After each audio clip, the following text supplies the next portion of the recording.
Hello students, welcome to dancer classes. हम लोग basics research को शुरू किए थे ऑन्टोलॉजी, एपिस्टेमोलॉजी, हार्मोनेटिक्स से। So today will discuss what is research. जब हम रिसर्च को जानेंगे क्या है, अगर हमें पूछा जाए शोध कार्य या रिसर्च को कैसे हम बताएंगे, तो अगर रिसर्च को हम समझते हैं that how you have a systematic way of gaining knowledge.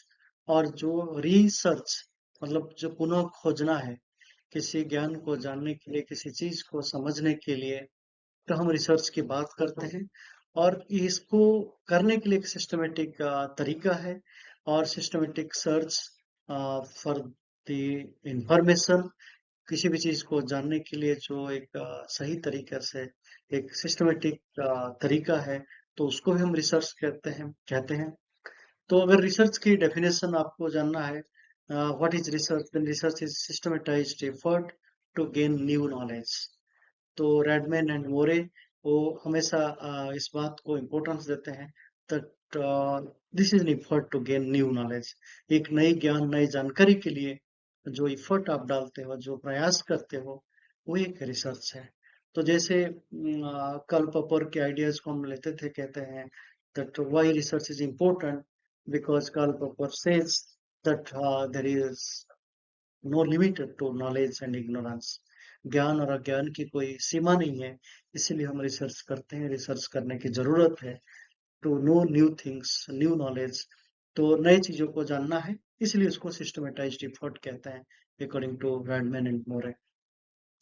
If you know the definition of Clifford Woody, वो भी रिसर्च को कहते हैं that this is nothing but defining and redefining of problems, formulating hypotheses or suggested solutions, collecting, organizing, and evaluating data, making deductions and reaching conclusions, and at last carefully testing the conclusions to determine whether they fit the formulating hypothesis or not.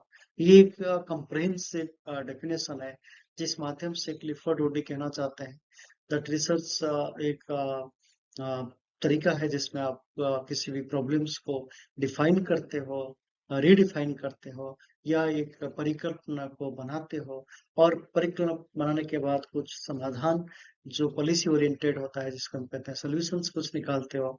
और क्या होता है, it is also a method how to collect, organize and evaluate the data. जो चीजें हम field से collect करते हैं, उसको ऑर्गेनाइज हुआ में एफर्ट डालते हैं, रखते हैं, लिखते हैं, फिर उसको इवेलुएट करते हैं क्या है उस डाटा के अंदर जो मीनिंग, उसको भी जानने की प्रयास करते हैं। फिर डिडक्शंस की बात करते हैं। डिडक्शन मतलब आपने जो बोला, जो एक लार्जर चीज को जान के एक चीज तक पहुंचते हैं, फिर एक कंक्लूजन निकालते हैं। और उसके बाद हम टेस्ट हाइपोथेसिस जो बनाए थे, जो परिकल्पना बनाए थे, वो सही या गलत, उसको जानने के लिए उसको हम टेस्ट भी करते हैं, वेदर आपकी जो रिसर्च की हाइपोथेसिस था, जो परिकल्पना था, ये आपकी फील्ड वर्क के बाद तो आपको प्रूफ करना है वेदर इट इज प्रूव्ड और डिसप्रूव्ड, प्रूफ हुआ या नहीं। फिर उसके बाद कुक, जो another social scientist who says that it is an exhaustive, honest and intelligent process of search, fact finding things। जो आप खोजते हो फील्ड में किसी भी प्रॉब्लम्स को जानने के लिए, उससे जुड़ा हुआ मीनिंग जानना है, उसके बाद उसके प्रभाव जानना है, तो रिसर्च के साथ ये भी जुड़ा रहता है। बहुत सारे डेफिनेशन, जैसे कि मैंने कहा, बर्न्स कहते हैं defines research as a systematic investigation to find answers to a problem. किसी भी प्रॉब्लम को अगर समाधान जानना है, तो आपको एक सिस्टमेटिक वे में इन्वेस्टिगेट करना है, वो भी एक रिसर्च है। कर्लिंगर कहते हैं scientific research is a systematic, controlled, empirical and critical investigations. So that means scientific research या साइंटिफिक तरीके से जो शोध करते हैं, वो एक सिस्टमेटिक होता है, कंट्रोल्ड होता है। क्यों? क्योंकि एम्पिरिकल डाटा के साथ और उसके साथ क्रिटिकल मीनिंग जो जुड़ा हुआ है, क्रिटिकल तरीके से समझने के लिए एक प्रयास है, जिसको केरलिंगर साइंटिफिक रिसर्च कहता है। बल्मर जिसको कहते हैं social research is primarily committed to establish systematic, reliable and valid knowledge. एक सिस्टमेटिक, रिलायबल, वैलिड नॉलेज को स्थापना करने के लिए आपकी रिसर्च उसकी जिम्मेदारी लेता है. That means that you have a knowledge about the social world and which can be reliable, which can be systematic. So that is the product of your research. Lundberg, जिसको आप कहते हैं, that scientific methods consist of systematic observation, classification and interpretation of data.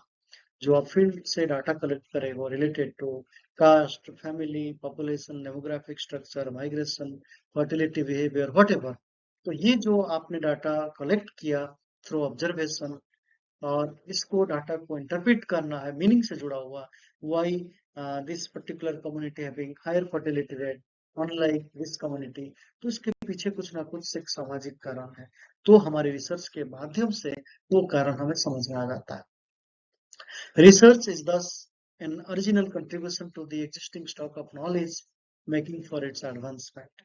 तो आपकी जो ज्ञान भंडार से जुड़ा हुआ जो चीजें हैं, उससे और बेहतर चीजों को जानने के लिए, सच्चाई को जानने के लिए आपको रिसर्च करना है. उसमें आप ऑब्जर्व करते हो, स्टडी करते हो, एक्सपेरिमेंट करते हो, कंपैरिजन करते हो. सो दैट मीन्स नॉलेज के एडवांसमेंट के लिए रिसर्च की जरूरत है. और रिसर्च की यही एक इम्पोर्टेंट एंड ओरिजिनल कंट्रीब्यूशंस है.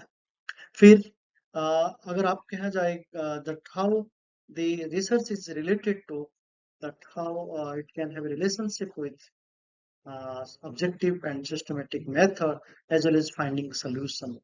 आपकी रिसर्च आपको खाली एक तरीका या ऑब्जेक्टिविटी को मेंटेन करने के लिए नहीं, एट द सेम टाइम आप किसी प्रॉब्लम की समाधान भी देने की प्रयास करते हैं. So this systematic approach concerns generalizing and formulation of a theory. जब हम डिस्कस करते हैं कोई भी रिसर्च की जो आउटपुट है, अगर आपके अच्छी आउटपुट है, हो सकता है ये एक थ्योरी या एक सिद्धांत देता है. जैसे एम.एन. श्रीनिवास की स्टडी से हम लोग संस्कृताइजेशन को समझे, कि वेस्टर्नाइजेशन को समझे, ये मॉडर्नाइजेशन को या सेकुलराइजेशन को समझे. सो that means the any research, any field work that can lead to a different generalized concept or theory. Again, research refers to the systematic method consisting of enunciating the problem, formulating a hypothesis, collecting of the fact or data, and analyzing the facts or data. तो यहाँ पे research को जो हम कहते हैं, ये खाली डाटा कलेक्शन भी नहीं करता है या खाली हाइपोथेसिस नहीं करता है, उसके साथ साथ आप उस फैक्ट को या डाटा को एनालाइज भी करते हो, उसके साथ मीनिंग को भी खोजते हो, और उससे जुड़ा हुआ जितने भी चीजें उसकी आपकी डाटा के साथ जुड़ा हुआ है, वो एक जनरल थ्योरी तक पहुंचने की प्रयास भी होता है. क्यों हमारे लिए रिसर्च जरूरी है? What makes people to undertake research? क्यों जानना चाहिए? तो मैंने कहा आपको, नई चीज को जानना है, बेहतर तरीके से जानना है, नई चीज को खोजना है, तो ये सारे चीज के लिए रिसर्च जरूरी है. But there are few possible motives that why we do research. तो पहला अगर आपको बताया जाए, desire to get a research degree along with the consequential benefit. जैसे हम लोग PhD या कोई MPhil कर रहे हैं, तो उससे पीछे एक तो आपकी नई शोध, नई चीजों को जानकारी भी मिलेगी, एक डिग्री भी मिलेगी, रिसर्च की डिग्री, जिसको हम कहते हैं manifested functions can be the new knowledge, but the latent function is also important, equivalent to manifested function, जो कि आपकी एक रिसर्च की डिग्री, जिसको आपको उसका एक्नॉलेजमेंट मिलता है because of your research. The second important motivations हो सकता है desire to face the challenge in solving unsolved problems. तो इसका मतलब जो भी प्रैक्टिकल प्रॉब्लम्स आपके फील्ड से जुड़ा हुआ है, उससे जुड़े हुए प्रॉब्लम को सॉल्व करने के तरीका आपके रिसर्च के माध्यम से हो सकता है.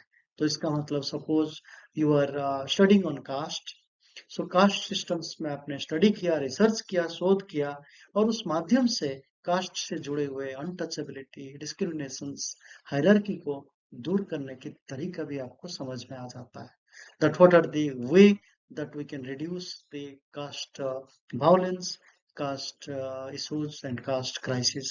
तो कास्ट से जुड़े हुए सारे इश्यूज को समाधान देने की प्रक्रिया में भी आपकी रिसर्च के एक मोटिवेशन रहता है. Then the third, desire to get intellectual joy of doing some creative work. So research is not boring work. It's a joyful work because you are in a field, you learn new things, you observe different things. तो ये सारी चीजों को अगर आप joyfully intellectual Joy के साथ अगर आपकी काम को आपने एंजॉय किया, so then people like Malinowski, Radcliffe Brown, Clifford गेज, तो इन लोगों के फील्ड वर्क को हम लोगों ने आज इतना आसानी से बेहतर तरीके से समझते हैं because they have done their work with A joyful manner. तो इन्होंने सिर्फ एक डिग्री पाने के लिए नहीं किया है, ना कि हमारे लिए नए नए कंसेप्ट, नई नई चीजों को हमारे सामने रखा है because of their joyful field work. तो इन्होंने जो एंजॉय किया अपने फील्ड को और इसी से क्रिएटिव काम को हमारे पास तक पहुंचाने के लिए भी ये एक मोटिवेशन था। Then also it has a desire to the benefit of the society।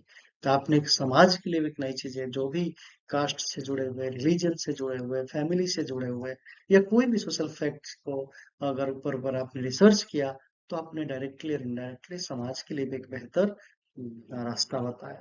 Suppose you are working on crimes, you are working on different juvenile delinquency, तो ये सारी चीजों को बताने में समाज भी आपके शोध कार्य से प्रभावित होता है और उस चीज को एक्सेप्ट करता है, कैसे परिवर्तन किया जाए, एक बेहतर समाज की परिकल्पना भी करता है। So that means indirectly you are also giving a service to the society for the larger benefit of the society. Then you also get respect that because of your work। तो हम लोग आज जितने भी बड़े बड़े रिसर्चर की contributions को पढ़ते हैं, जितने भी उससे पीछे उसका कारण है उनकी मेहनत है और उसको हम एक्नॉलेज भी करते हैं। सो इफ यू, अगर आप भी कोई एक बेहतर रिसर्च करता है, एक नई आइडिया, नई थ्योरी, नए कंसेप्ट को जनरेट करता है, तो लंबे समय तक आपको भी लोग याद करेंगे और आपकी बातें को सम्मान देंगे, आपकी कार्य को रिस्पेक्ट या एक्नॉलेज भी करेंगे। तो ये भी एक मोटिवेशन से, तो रिसर्च हम क्यों करते हैं भी एक इम्पोर्टेंट एस्पेक्ट है, so that we can make our motivations towards doing a good research. Thank you so much. Thank you for watching Nalsar classes.